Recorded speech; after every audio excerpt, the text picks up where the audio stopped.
오늘 우리 함께 읽고 묵상할 말씀 마태복음 1장 1절부터 17절까지 마태복음에서 가장 읽기 싫은 말씀을 함께 나누도록 하겠습니다. 마태복음 1장 1절부터 17절까지의 말씀입니다. 마태복음 1장 1절부터 17절까지의 말씀. 1장 누가 들으는 거예요? 난 나한테 그러는 줄 알고. 네, 같이 읽도록 하겠습니다. 아브라함과 다윗의 자손 예수 그리스도의 계보라. 이삭을 낳고 이삭은 야곱을 낳고 야곱은 유다와 그의 형제를 낳고 유다는 다말에게서 베레스와 세라를 낳고 베레스는 헤스론을 낳고 헤스론은 남을 낳고 남은 아미나답을 낳고 나선을 낳고 나선은 살몬을 낳고 살몬은 나합에게서 보아스를 낳고 보아스는 느색에서 오벳을 낳고 이사를 낳고 이스는 다윗의 왕을 낳으니라. 다윗은 우리아의 아내에서 솔로몬을 낳고 솔로몬은 르호보암을 낳고 르호보암은 아비야를 낳고 아비야는 아사를 낳고 아사는 여호사밧을 낳고 여호사밧은 요람을 낳고 요람은 우시아를 낳고 우시아는 요담을 낳고 요담은 아하스를 낳고 아하스는 시스기야를 낳고 시스기야는 므낫세를 낳고 므낫세는 아문을 낳고 아문은 요시아를 낳고 바벨론으로 사로잡힐 때에 요시아는 여고냐와 그의 형제들을 낳으니라. 바벨론으로 사로잡히고 간 후에 스알레를 낳고 스알레는 수룹바벨을 낳고 수룹바벨은 야비웃을 낳고 아비웃은 엘리야김을 낳고 엘리야김은 아소라를 낳고 아소라는 사독을 낳고 사독은 아킴을 낳고 아킴은 엘리웃을 낳고 엘리웃은 엘리아사를 낳고 엘리아사는 마탄을 낳고 마탄은 야곱을 낳고 야곱은 마리아의 남편 요셉을 낳았으니 그리스도라 칭하는 예수가 나시니라. 그런즉 모든 대수가 아브라함으로부터 다윗까지 14대요 다윗부터 바벨론으로 사로잡혀갈 때까지 14대요 바벨론으로 사로잡혀간 후부터 그리스도까지 14대더라. 아멘. 마태복음은 이것만 넘어가면 읽을 수 있는 그래도 읽어볼 만한 복음서가 마태복음인 것 같습니다. 오늘도 하루 일과를 하나님의 은혜 가운데 마치고 늦은 시간이지만 다시 기도의 자리에 나와주셔서 진심으로 감사를 드립니다.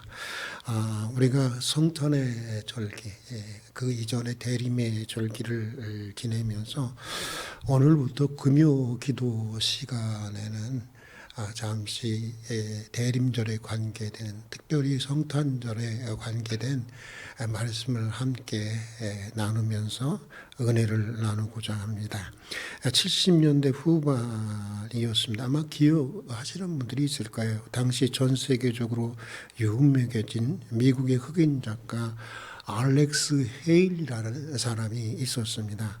그런 미국 사회 속에서 흑인들이 열등감 속에 살아가는 것을 보고 너무나 가슴 아프게 생각하다가 그 원인이 무엇인가를 추적해 보고자 했습니다. 그래서 200년 전 미국으로 납치되어 왔던 아프리카 소년 쿤타 킨데, 이 사람은 바로 헤일리 자신의 7대 조상이었다고 합니다. 쿤타 킨데와 그 후손들이 겪었던 뼈아픈 역사를 10여 년간의 현지 답사를 통해서 뿌리라고 하는 소설로 출간하게 되었습니다. 그 당시 뿌리라는 소설 대단히 유명하지 않았습니까? 1976년 이 작품이 나오자마자 전 세계적으로 베스트셀러가 되었고 헤일리는 이 책을 통해서 흑인에 대한 잘못된 그 시각을 그 서구 세계의 시각들을 교정해 주었습니다. 그리고 같은 한 인간으로서 또 같은 하나님의 형상으로서 흑인 역시 동등하게 그 누구도 함부로 할 수 없는 그 누구도 함부로 할 수 없는 존엄한 인종임을 동료들에게 일깨워 주었던 것입니다. 다시 말해서 족보, 뿌리를 통해서 그들은 그들의 자신의 정체성과 자긍심을 되찾게 되었던 것입니다. 오늘 우리가 읽은 마태복음의 말씀 역시 뿌리에 관한 말씀입니다. 예수 그리스도의 뿌리에 대한 말씀인 동시에, 근데 나중에 좀 생각해 보면 아시겠지만 사실은 우리의 뿌리에 관한 말씀입니다. 어쩌면 우리의 정체성과 우리의 자긍심의 근원이 되는 뿌리에 관한 말씀이 아닌가 하는 것을 오늘 말씀이 다 끝나고 나면 어느 정도 이해하실 수 있을 것 같습니다. 오늘 우리가 읽은 마태복음 1장 1절부터 17절까지는 믿음의 조상 아브라함부터 예수님까지 이르는 족보가 기록되어 있습니다. 여기 계보라고 있는데 참 계보하니까 무슨 조폭계보 같아요. 그렇죠? 족보죠. 우리말로 하면 족보라 이렇게 해야 되는데 계보라 이렇게 번역을 했네요. 누가 누구를 낳고 하면서 이어지는 이 예수님의 족보가 현대 독자들에게는 매우 낯설고 지루한 내용이면은 틀림이 없습니다. 계속 낳고 하다 보면 나중에는 누가 누구를 낳았는지도 헷갈리게 됩니다. 그러나 창세기 5장에 나오는 족보가 그렇듯이, 여러분 창세기 5장에 그 족보 나오죠. 누가 누구를 낳고 낳고 죽고로 계속 반복하는데 5장의 족보가 그렇듯이 이 예수님의 족보 역시 매우 중요한 신학적인 영적인 의미를 가지고 있다고 하는 것입니다. 성경의 족보 연구학으로 널리 알려진 헬버그는 오늘 말씀 1절에 나오는 아브라함과 다윗의 자손 예수 그리스도의 이 계보라, 족보라라고 하는 말씀을 이렇게 번역하고 있습니다. 아브라함과 다윗의 이야기, 곧 예수 그리스도에 관한 복음의 말씀이라. 무슨 말씀이라? 복음의 말씀이라. 예수님의 족보는 단순히 연대기적 그런 족보가 아니라고 하는 것입니다. 예수님의 족보는 구약의 세계와 신약의 세계를 연결해 주면서, 여기 좀 보세요. 이 족보를 통해서 뭐예요? 구약과 지금 신약이 연결되고 있는 거잖아요. 연결되면서 예수 그리스도를 통해서 시작되는 복음을, 출발하는 복음을 선언하고 있는 것입니다. 이 족보를 연구해 보면 아브라함과 다윗에게 약속했던 모든 하나님의 약속들은 결국 예수 그리스도에 관한 약속이었다고 하는 사실을 발견하게 되는 것입니다. 아브라함이 가졌던 믿음은 곧 누구에 대한 믿음을 가리키는 거예요? 예수 그리스도를 믿는 믿음을 가리킨다고 하는 것입니다. 그리고 다윗에게 약속했던 그 영원한 왕국, 내가 너에게 무너지지 않는 영원한 왕국을 주리라 하셨는데, 그 영원한 왕국, 다윗의 왕국은 무너졌나요? 안 무너졌나요? 결국 다 무너졌잖아요. 그렇죠? 바빌론에서 무너졌고 그 후에 다 무너졌습니다. 근데 그 다윗에게 약속했던 영원한 왕국이 결국 예수 그리스도를 통해서 이루실 하나님의 나라였다고 하는 사실을 얘기해 주는 것입니다. 타락과 심판으로 점철된 구약 성경 전체는 결국 뭐예요? 타락과 심판으로 점철된 역사는 무엇을 바라게 돼 있어요? 구원을 바라게 돼 있잖아요. 그러니까 이스라엘 전체의 역사는 구원자 되시는 예수 그리스도를 지향하게 되어 있는 거예요. 그래서 구약 전체의 말씀이 예수 그리스도에 관한 말씀이다. 이 말씀은 모든 말씀이 다 한 구절 한 구절 다 예수에 대한 말씀이라고 이해하면 곤란한 것이고, 구약에, 그러니까 심판과 저주와 그 죽음으로 점철된 구약의 역사가 결국 구원자 되시는 예수 그리스도를 지향하고 있고, 구약의 모든 약속들은 예수 그리스도에 의해서 최종적으로 완성될 약속이라고 하는 것입니다. 그래서 예수님의 족보는 그 자체로서 뭐라는 거예요? 복음, 가스펠이라고 하는 것입니다. 그래서 어떤 분은 이 계보로 번역된 헬라어 말이 뭐냐면은 이 제네시스입니다. 여러분 제네시스 뭐죠? 자동차 이름이죠? 그거 비싼 차죠? 예, 제네시스 타시고 싶으세요?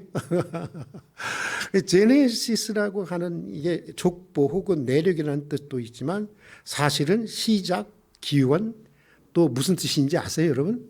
창세기를 제네시스라고 합니다. 창세기라는 뜻을 사용된다는 점에서 이 마태복음 1장 1절을 이렇게 이 사람은 번역합니다. 아브라함과 다윗의 자손 예수 그리스도의 창세기라. 여러분 전혀 그 느낌이 다르지 않습니까? 뭔가 새로운 세상이 확 생기는 것 같지 않으세요? 그러니까 이런 거예요. 예수님의 족보는 단순한 족보가 아니라 예수 그리스도를 통해서 종말론적인 새하늘과 새 땅, 곧 하나님의 나라라는 새로운 세상이 창조되기 시작한다고 하는 사실을 선언해 주고 있는 것입니다. 누구를 통해서? 예수 그리스도를 통해서. 자, 그렇다면 여러분, 예수님의 족보가 우리에게 말씀해 주는 이 복음의 메시지는 무엇일까요? 먼저 예수님의 족보는 몇 가지, 한두 가지만 좀 살펴보려고 하는데, 예수님의 족보는 약속하신 것은 반드시 이루시고야 마시는 하나님의 신실하신 사랑을 말씀해 주고 있다고 하는 것입니다. 그러니까 본질적으로 하나님의 약속은 사람에 의해서 좌우되지 않는다는 것입니다. 하나님의 약속은 사람이 선을 행하면 이루어지시고 악을 행하면 취소되고 본질적으로 그런 것이 아니라고 하는 것입니다. 그런 경우도 있어요. 그러나 본질적으로는 그런 것이 아니라는 것입니다. 물론 하나님은 사람의 행위에 따라서 적절하게 반응하시고 또 심판도 하시고요. 교육도 하시고 하시지만 크게 보면 큰 맥락에서 보면 하나님은 사람의 행위를 넘어서 계신 분이라는 거. 오늘 저는 기도에 내가 늘 하는 기도 중에 하나인데 행위를 따라 갚지 아니하시고 저는 그 말씀이 너무너무나 좋거든요. 내가 행위를 따라서 갚았으면 난 벌써 죽었어. 여러분도 죽었어. 여러분 나보다 좀 낫나 내가 좀 더 나쁜 놈이지만 여러분들도 죽을 사람들이야. 나같이. 근데 행위를 따라 갚지 아니하시는 분이란 말이에요. 인간의 행위를 훨씬 넘어서 계신 분이라고 하는 것입니다. 어떤 상황 가운데서도 애초에 가지신 하나님의 약속을 반드시 성취하시고야 마는 분이라고 하는 것입니다. 물론 지체될 수는 있어요. 그러나 반드시 이루시고야 마는 분이라고 하는 것입니다. 예수님의 오늘 족보가 그것을 보여주고 있습니다. 비록 하나님의 아들 예수님의 가문의 족보이지만 오늘 족보에 등장하는 인물들을 보면 선한 사람들이 많아요? 악한 사람들이 많아요? 그렇죠. 악한 사람들이 훨씬 더 많이 있습니다. 3절에 보니까 3절 한번 읽어볼까요? 3절을 같이 한번 읽어보겠습니다. 유다는 다말에게서 베레스와 세라를 낳고, 여러분 유다의 부인이 다말이시죠? 예? 안 읽어본 사람은 다말인가 보다 이렇게 생각할 거야. 아니죠. 누구죠? 다말이? 여론이죠. 이거 무슨 해괴망측한 일이야 이게. 예? 우리나라도 가끔 이런 일이 있더라고요. 가끔 이제 신문에 나는데 시아버지랑 며느리 사이에 누가 낳았다고요? 베레스와 세라가 낳았다는 거예요. 그리고 여러분 여기 보니까 또 나합이라는 여자가 나오죠. 나합이라는 여자는 여러분 뭐죠? 뭐 하는 여자죠, 여러분?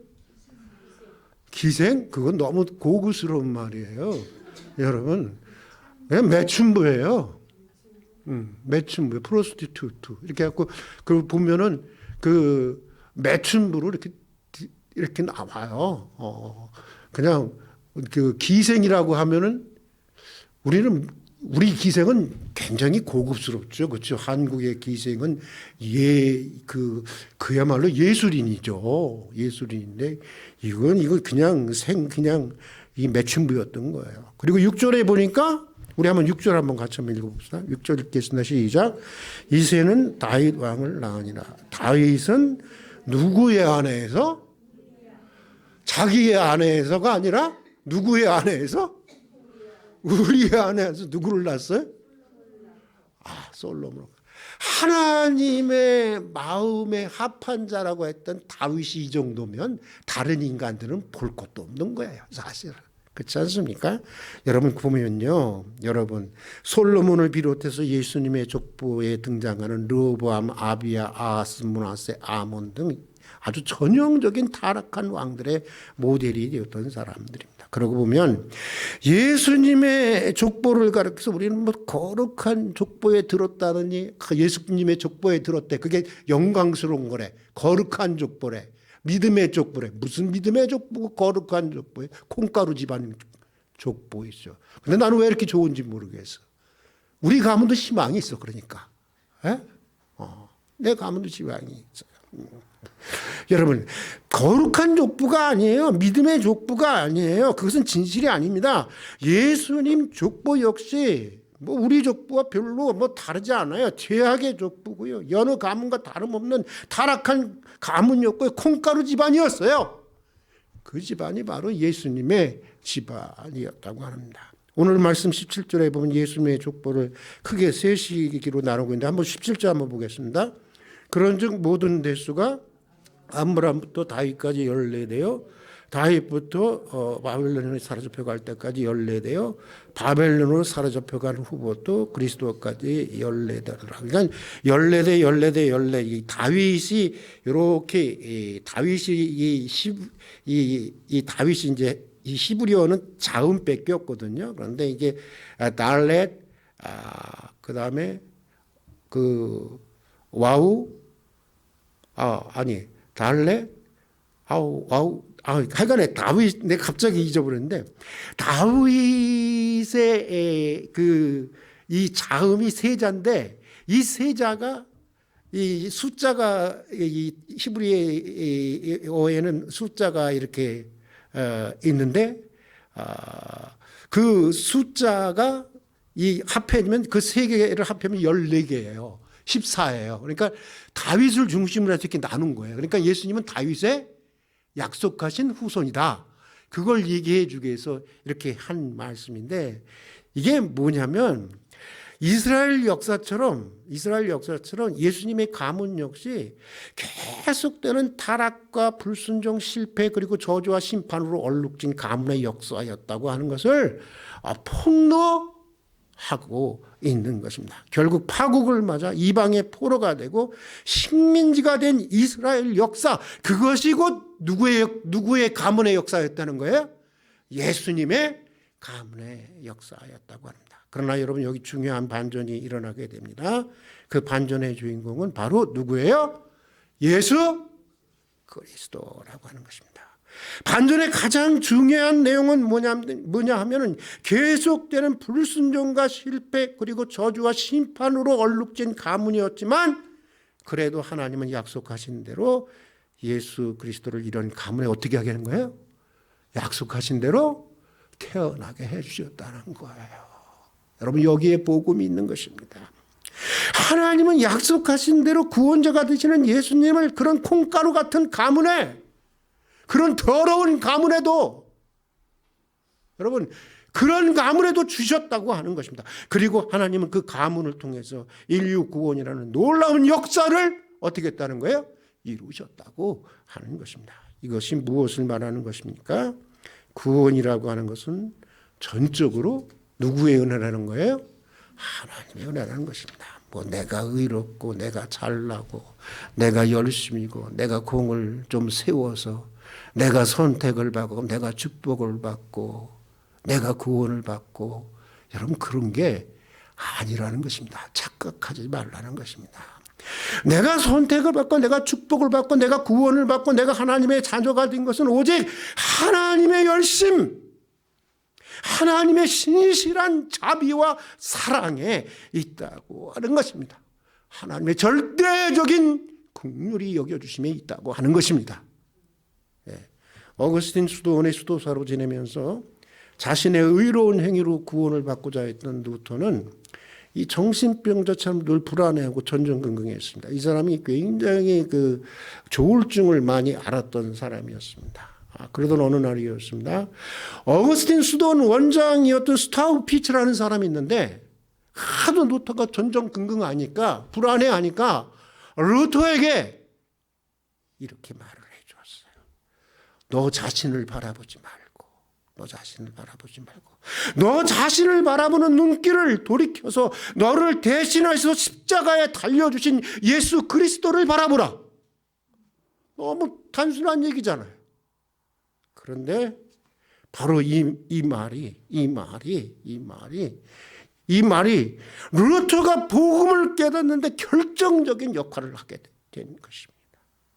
아무리 노력해도, 아무리 의롭고 아무리 의롭게 행위를 하고 아무리 선을 행해도 부족할 수밖에 없는 너 자신의 행위를 의지하지 말라고 하는 것입니다. 너 자신으로부터 눈을 돌려서 예수 그리스도의 대속의 죽음을 통해서 구원해 주시는 하나님의 신실하신 구원의 약속을 바라보라는 것입니다.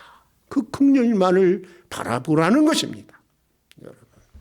여러분 자주 흔들리고 자주 실수하고 자주 넘어지는 우리 자신의 행위를 의지하려고 하는 한 우리 마음에 여러분 구원에 대한 안정과 평안은 없습니다. 결코 없습니다. 예? 내 감정이 은혜 받을 때는 구원 받은 것 같아. 나는 은혜라는 것도 모르겠어. 당신이 생각하는 은혜와 하나님이 생각하는 은혜와 무슨 관계가 있을까? 이거부터 생각해 봐야 돼. 당신이 생각하는 거룩함과 하나님이 생각하는 거룩함은 어떤 관계가 있을까? 진짜 너무 모르는 경우가 많아.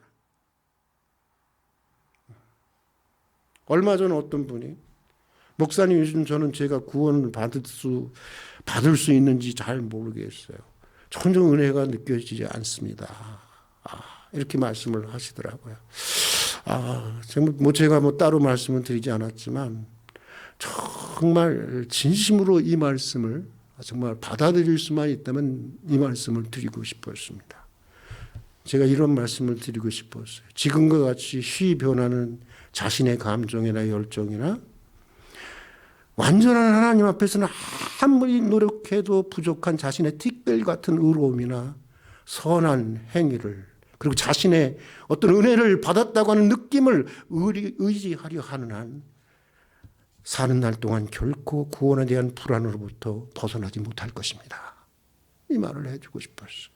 오직 예수 그리스도의 대속의 죽음을 통해서 주어지는 하나님의 신실하신 구원의 약속만 바라보고 의지해야 하는 것입니다. 여러분의 믿음도 의지하지 마세요. 그러면 믿음이라는 게 뭐야? 어제 다르고 오늘 달라. 그렇지 않습니까? 어떻게 이렇게 쉽게 변해요?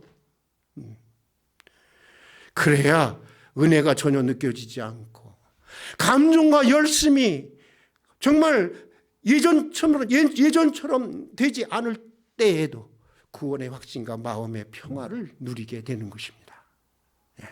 하나님은 하나님의 자녀들을 향한 약속에 신실하신 하나님이신 것입니다. 이것이 예수님의 족보가 우리에게 주는 복음의 메시지인 것입니다. 여러분 믿습니까? 우리 동진이가 제일 잘 믿네. 자, 또 여러분 또 하나만 더 해야지 뭐. 예수님 족보에서 우리가 주목해 보고 싶은 건 뭐냐면요. 여기 보니까 계속 뭘로 지금 이어지고 있어요? 단어들이. 잘 보셨어요. 그게 중요해요. 성경을 볼 때는요. 계속 반복되는 단어에 주목해야 돼요. 예? 거기에 포인트가 있는 거예요. 여기 보니까 뭐가 계속 이어지고 있어요? 낳고 몇 개나 있죠? 집에 가서 쉬어보세요. 저도 안 쉬어봤어요. 낳고가 계속 이어지고 있어요. 창세기 5장의 구약의 족보는요 반대예요. 거기는 계속 뭐가 이어지고 있는지 아세요? 죽고가 이어지고 있어요. 이게 무슨 얘기인지 아세요? 창세기 5장의 구약의 족보는 죽음의 족보라고 하는 것입니다. 삶을 부정하는 족보입니다. 삶을 허무와 불행과 저주를 여기는 족보. 그것이 바로 구약의 족보입니다. 그러나 예수님의 족보는 삶을 뭐하는 족보예요? 긍정하는 족보인 것입니다. 삶을 은총으로 여기는 족보입니다. 이 땅의 삶이라도. 낳고 계속 낳으라는 것입니다. 적극적으로 낳으라는 것입니다. 살라는 것입니다. 이제 그리스도 안에서 주어지는 이 땅의 삶은 더 이상 죽음이 지배하는 저주의 삶이 아니라는 것입니다. 우리는 그리스도 안에서 이미 새로운 피조물이 되었고 이미 그리스도 안에서 영생을 살아가고 있는 것이고 하나님의 나라를 살아가고 있다고 하는 것입니다. 여러분 믿습니까? 우리는 누구 안에 살아가고 있어요? 하나님의 통치 안에 살아가고 있습니다. 사탄의 통치 안에 살아가고 있습니까? 아니, 비록 어려운 세상을 살아가지만 우리는 그리스도 안에 살아가고 있고 하나님의 통치 안에 살아가는 것입니다. 하나님 나라는 무엇이냐? 하나님이 통치하는 나라인 것입니다. 하나님 나라에 살아가고 있는 것입니다. 죽음은 뭐냐? 우리는 죽고 나면 여러분 이렇게 한참 걸어가면 뭔가 천국문이 나타나고 그래서 천국문을 열고 들어가는 걸로 알고 있어요. 제가 중학교 3학년 때였는데 지금도 잊어먹지 않습니다. 머리를 그때는 빡빡 깎으로 이제 갔죠. 그때 이발사 아저씨가 그러더라고요. 너 교회 다니냐? 예, 교회 나가는데요. 그랬더니 야야, 너 있잖아. 저기 예수 안 믿고도 천당 가는 방법 알려줄까? 나한테 그러더니 예? 그런 게 있어요? 그랬더니 있어. 어떻게 해요? 그랬더니 일단 말이야 딱 죽지 않냐. 그러면 이렇게 다 길이 나오는데 두 개. 이쪽으로 가면 지옥으로, 이쪽으로 가면 천국이 있대. 일단은 천국으로 가, 무조건. 가고 난 다음에, 그럼 큰 집이 나올 거래요. 문이 있다는 거예요. 그런데 그 문을 갖다가 바로 열면 안 되는데, 바로 열었다가 금방 닫고, 열었다 금방 닫고, 열었다 금방 닫고 그래. 그럼 베드로가 있다가 성질이 급한 베드로가 그런다는 거예요. 야, 인마, 들어오려면 빨리 들어오고 말면 말어. 그럴 때, 들어오려면 들어오라. 그때 얼른 들어가라는 거예요. 그러면 예수 안 믿고도 천당 간다는 거예요. 여러분 잘 기억해 놓으십시오. 뭘 아멘이야, 아멘. 근데 여러분 그런 게 아니에요. 뭐 이렇게 죽으면 이제 노잣돈 가져가서 중간에 주막에서 설렁탕 하나, 곰탕 하나 끓여 먹고 그 다음에 걸어가다 보면 천국문이 나고 그런 거 아니에요. 죽음이라고 하는 건요. 그냥 이 관문인데요. 그냥 순간이에요. 순간. 어떤 순간이냐면 그저 다른 차원의 영생의 삶으로 지금도 영생의 삶을 사는 거예요. 우리는 이미. 그거 아세요? 지금도 하나님 나라의 삶을 사는 거예요. 근데 지금과 다른 차원의 영생의 삶으로 다른 차원의 하나님 나라의 삶으로 진입하는 순간일 뿐인 거예요. 무슨 가다 보면 천국문이 나오고 지옥문이 나오고 문을 열었다 닫았다 하면 야 임마 들어오려면 들어오고 말려면 말어. 그때 쏙 들어가? 말도 안 되는 소리지. 얼마나 그때 재밌었으면 지금까지 제가 기억하겠어요. 여러분. 한경진 목사님은요. 미국에서 공부하다가 폐결핵 말기 사형 선고를 받았어요. 그때 목사님은 여러분 같으면 어떻게 하겠어요? 성숙한 그리스도인이니까. 하나님, 당신의 뜻대로 하옵소서. 살든지 죽든지. 이랬을까요? 아니요. 목사님은 여러분 빨리 죽어서 고통 없는 천당에 가게 해달라고 기도하지 않았어요.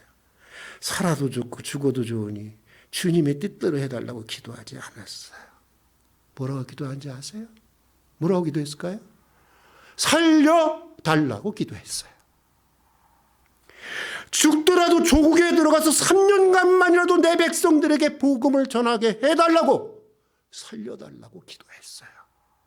여러분 고통이 없는 천당에 가는 것이 더 좋은지 몰라서 그런 것이 아닙니다.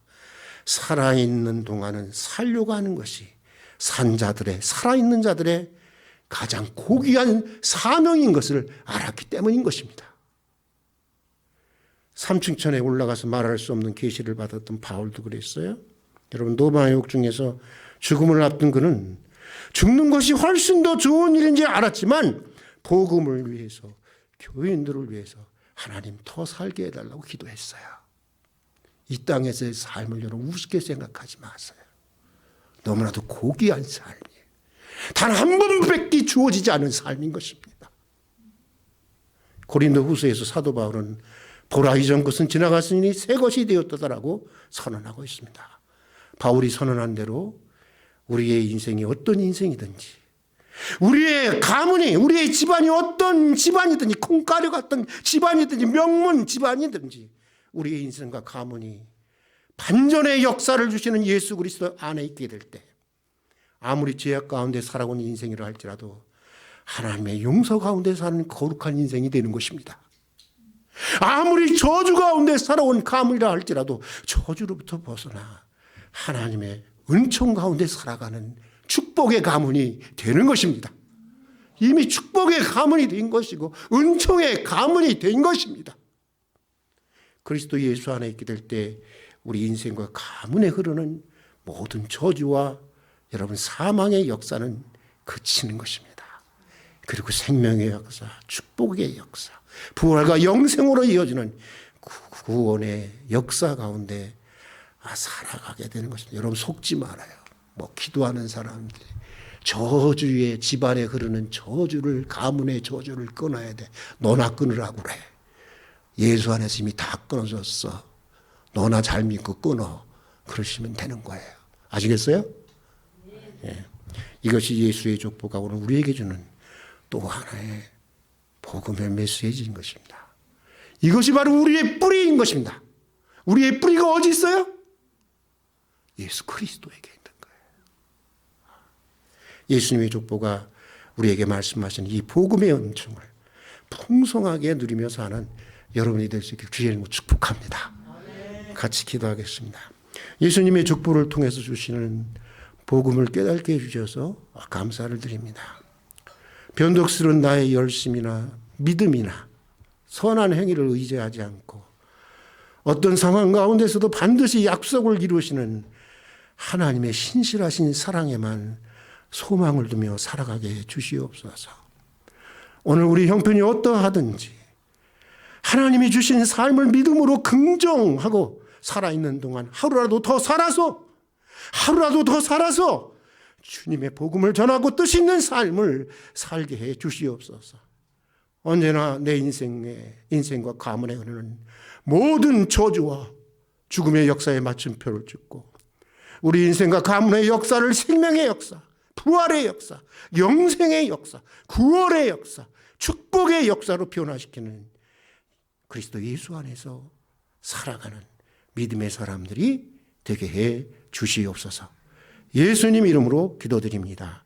아멘.